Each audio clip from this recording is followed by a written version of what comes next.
hayotimizda nima mavjud bo'lsa, nima mavjud bo'lmasa, qanday holatda bo'lsak, yaxshi holat, yomon holat, qanday vaziyatlarni ichida bo'lsak, hammasi qaysidir bizni his, qaysidir o'y xayolimiz, qaysidir fikrimiz yoki qaysidir holatda boshqa insondan yuqtirib olgan energetik holatimizga ko'ra o'zimizga tortib olib kelgan bo'lamiz.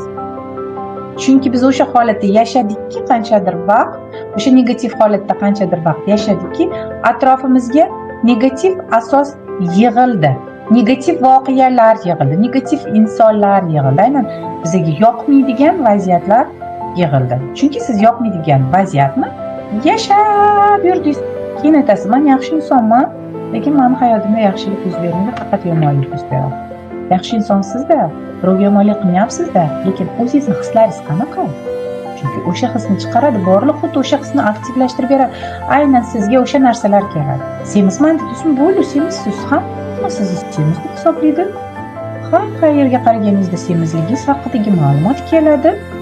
Sizni semizligingizni aytayotgan insonlar kundan kunga ko'payadi. Aynan o'sha narsa. Energiya xususiyatiga ko'ra bir xil o'xshash energiyalar keladi, tortiladi.